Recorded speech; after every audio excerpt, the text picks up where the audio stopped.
Güzel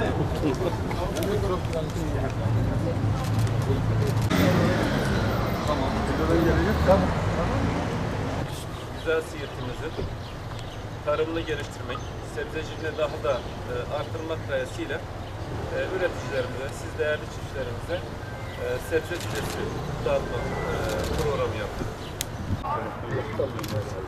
Hem geç geldin hem de sana veriyorum. Torpil nerede? Al bakalım, beğendin mi? Arkadaşlar, başka kim var? Tarım ve Orman Bakanlığımız Bitkisel Üretim Genel Müdürlüğü'nün TAKE projeleri kapsamında üreticilerimize sebze fidesi dağıtıyoruz. Tarım sadece üretim değildir. Tarım emektir, alın teridir, berekettir, gelecektir. Ve biz biliyoruz ki üreten çiftçi güçlü olursa Siirt güçlü olur, Siirt güçlü olursa Türkiye güçlü olur.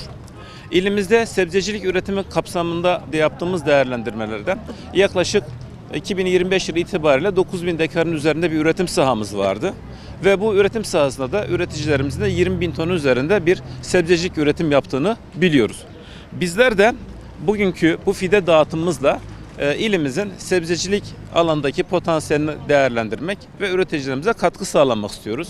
Bugün hem biber hem domates hem de patlıcan fidelerimizi çiftçilerimize dağıtarak yaklaşık 70.000 fidemizin toprakla buluşmasına katkı sağlıyoruz. Siirt çiftçimiz çalışkandır, emektardır, alın terini esirgemiyor ve biz hem Tarım Bakanlığı olarak hem de valimizin destekleriyle sürekli çiftçilerimizi destekleyerek ilimizin tarımsal potansiyelinin ortaya çıkmasına çaba sarf ediyoruz.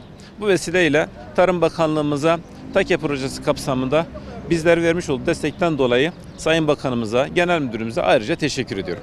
Merkezi ürünleme, emşkişkü tohiva, sebze diçini, Tarım İl Müdürlüğü Jiro sebze dağıtmıştı ki sebze de Malatya'ma. Hem genlik memnun bir destek tarım eran.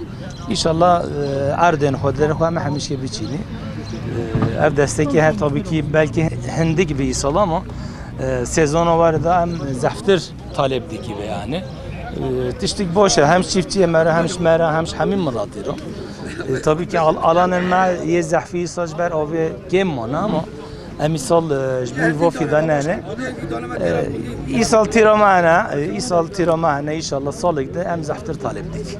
Kelhu kima ama da fidan dağıtımı sağ olasın tarıma isal fidan dağıtımı inşallah hındikin inşallah salıkta zaftir dilme çorama boş bir zevzeme amzacbu zevze kadar bile bir şey hiç kadar evet başka nu duazda sizde durum aracı mı ya evet başka tamam memnunum tazana bir zevze tazana Allah var bir fide tazana ama hındik inşallah zaftir var.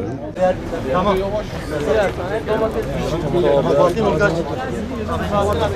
Geliyorum. Allah çok fark etti.